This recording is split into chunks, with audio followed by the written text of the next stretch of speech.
அதிமுக பொதுச் செயலாளர் எடப்பாடி கே.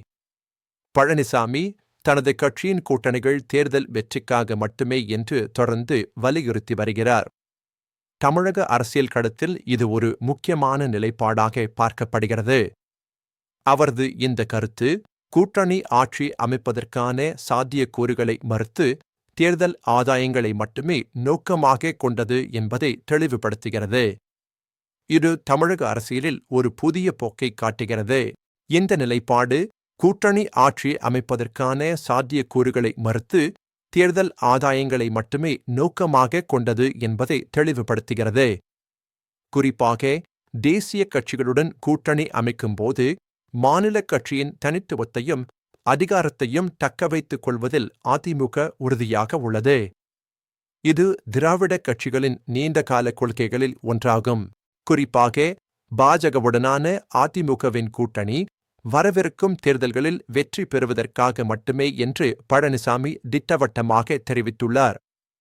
இந்த கூட்டணி தமிழகத்தில் உள்ள பல்வேறு சமூக மற்றும் அரசியல் சக்திகளை ஒருங்கிணைத்து தேர்தல் வெற்றியை உறுதி செய்வதை நோக்கமாக கொண்டுள்ளது. இது ஒரு மூலோபாய நகர்வாக கருதப்படுகிறது. பெரும்பான்மை பெற்றாலும் கூட்டணி ஆட்சிக்கு வாய்ப்பில்லை என்பதையும் அவர் உறுதிப்படுத்தியுள்ளார். இது அதிமுகவின் தனித்துவமான அடையாளத்தையும் திராவிட கொள்கைகளையும் பாதுகாக்கும் ஒரு முயற்சியாக பார்க்கப்படுகிறது. தமிழகத்தில் தேசிய கட்சிகளின் ஆதிக்கம் அதிகரிப்பதை தடுக்கும் ஒரு நடவடிக்கையாகவும் இது அமைகிறது. மத்திய உள்துறை அமைச்சர் அமித் ஷாவின் அறிக்கைகள் தவறாக புரிந்து கொள்ளப்பட்டதாக பழனிசாமி அடிக்கடி சுட்டிக்காட்டுகிறார். இந்த விளக்கங்கள் கூட்டணிக்குள் எழும் கருத்து வேறுபாடுகளை தெளிவுபடுத்தி அதிமுகவின் நிலைப்பாட்டை வலுப்படுத்துகின்றன. இது கூட்டணிக்குள் ஒரு தெளிவான அதிகார பகிர்வை உறுதி செய்கிறது. பிரதமர் நரேந்திர மோடி தேசிய அளவில் தலைமை தாங்குவதாகவும் தமிழகத்தில் கூட்டணிக்குதான் தலைமை தாங்குவதாகவும் அவர் வலியுறுத்துகிறார். இது தமிழகத்தில் அதிமுகவின் ஆதிக்கத்தை உறுதிப்படுத்துகிறது. இந்த தெளிவான தலைமை பண்பு கூட்டணிக்குள் எந்தவித குழப்பமும் ஏற்படாமல் இருப்பதை உறுதி செய்கிறது. இது தமிழகத்தில் அதிமுகவின் ஆதிக்கத்தை உறுதிப்படுத்துகிறது.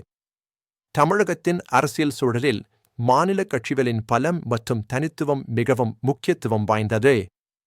அதிமுகவின் இந்த நிலைப்பாடு அதன் தொண்டர்களுக்கும் வாக்காளர்களுக்கும் ஒரு தெளிவான செய்தியை அனுப்புகிறது. கூட்டணி அமைப்பதில் அதிமுகவின் சுயாட்சியை வலியுறுத்தி திமுகவின் விமர்சனங்களையும் பழனிசாமி மறுத்துள்ளார். திமுகவின் குற்றச்சாட்டுகள் அரசியல் ஆதாயம் தேடும் நோக்கில் உள்ளதாக அவர் குறிப்பிடுகிறார்.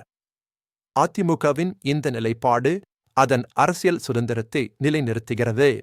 தேசிய கட்சியுடன் அதிகாரத்தை பகிர்ந்து கொள்வது திராவிட வாக்காளர் தளத்தை அந்நியப்படுத்தக்கூடும் என்பதால் கூட்டணி ஆட்சிக்கு தயக்கம் காட்டுவதாக ஆய்வாளர்கள் தெரிவிக்கின்றனர். இது தமிழகத்தின் தனித்துவமான அரசியல் கலாச்சாரத்தையும் திராவிட இயக்கங்களின் செல்வாக்கையும் பிரதிபலிக்கிறது. இந்த தயக்கம் அதிமுகவின் நீண்டகால அரசியல் வியூகத்தின் ஒரு பகுதியாகும். வரலாற்று ரீதியாக எம்.ஜி. ராமச்சந்திரனால் நிறுவப்பட்ட அதிமுக தேர்தல் கணக்கீடுகளின் அடிப்படையில் கூட்டணிகளை உருவாக்கி முறித்த வரலாற்றைக் கொண்டுள்ளது. இது அதிமுகவின் அரசியல் நெகிழ்வுத்தன்மையையும் தேர்தல் வெற்றியை நோக்கிய அதன் உறுதியையும் காட்டுகிறது. கடந்த கால அனுபவங்கள் தற்போதைய கூட்டணி வியூகங்களுக்கு ஒரு வழிகாட்டியாக அமைகின்றன. 2014 பொதுத் தேர்தலில் குறிப்பிடத்தக்க வெற்றியை பெற்ற கட்சி 2019 இல் பின்னடைவை சந்தித்தது. இந்த ஏற்றத்தாழ்வுகள் அதிமுகவின் தேர்தல் வியூகங்களை மறுபரிசீலனை செய்ய தூண்டின. ஜெயலலிதாவின் மறைவுக்குப் பிறகு கட்சி ஒரு புதிய சவாலை எதிர்கொண்டது. ஜெயலலிதாவின் மறைவுக்குப் பிறகு பழனிசாமி கட்சியின் கட்டமைப்பை ஒருங்கிணைப்பதில் கவனம் செலுத்தி வருகிறார். இது கட்சியின் தலைமைத்துவத்தை வலுப்படுத்தி எதிர்கால தேர்தல்களுக்கு தயாராகும் ஒரு முயற்சியாகும். அவரது தலைமைத்துவத்தின் கீழ் கட்சி ஒரு புதிய திசையை நோக்கி நகர்கிறது. 2026 சட்டமன்ற தேர்தல்கள் நெருங்கி வரும் நிலையில் சாத்தியமான வேட்பாளர்களுக்கான விண்ணப்ப படிவங்களை விநியோகித்து அதிமுக தயாராகி வருகிறது. இது கட்சியின் தேர்தல் இயந்திரத்தை செயல்படுத்துவதையும் களப்பணியை தொடங்குவதையும் குறிக்கிறது. பழனிசாமி கூட்டணி வெற்றி பெறும் என்பதில் நம்பிக்கை கொண்டுள்ளார். கூட்டணி வெற்றி பெறும் என்பதில் பழனிசாமி நம்பிக்கை கொண்டுள்ளார். இந்த நம்பிக்கை கட்சியின் தொண்டர்களுக்கும் வாக்காளர்களுக்கும் ஒரு உத்வேகத்தை அளிக்கிறது. தேர்தல் வெற்றியை நோக்கிய அவரது உறுதியான நிலைப்பாடு அதிமுகவின் எதிர்காலத்தை வடிவமைக்கிறது. வரவிருக்கும் தேர்தல்களில் திமுக, அதிமுக தலைமையிலான கூட்டணி, பாஜக தலைமையிலான கூட்டணி மற்றும் நடிகர் விஜயின் டிவிகே ஆகியவை முக்கிய போட்டியாளர்களாக இருக்கும் என எதிர்பார்க்கப்படுகிறது.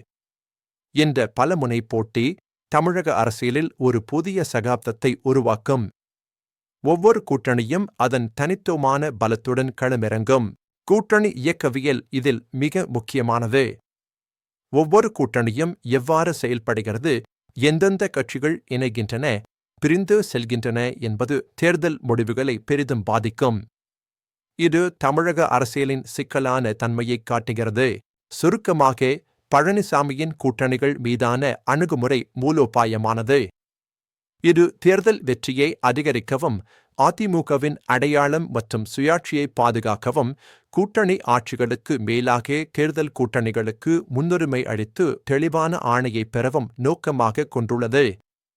இது ஒரு நீண்டகால அரசியல் திட்டத்தின் ஒரு பகுதியாகும். இது தேர்தல் வெற்றியை அதிகரிக்கவும், அதிமுகவின் அடையாளம் மற்றும் சுயாட்சியை பாதுகாக்கவும், கூட்டணி ஆட்சிகளுக்கு மேலாக தேர்தல் கூட்டணிகளுக்கு முன்னுரிமை அளித்து தெளிவான ஆணையை பெறவும் நோக்கமாக கொண்டுள்ளது. இந்த அணுகுமுறை தமிழக அரசியலில் அதிமுகவின் நிலைப்பாட்டை வலுப்படுத்தி அதன் எதிர்காலத்தை உறுதி செய்கிறது. இது ஒரு தெளிவான மற்றும் உறுதியான அரசியல் வியூகமாகும்.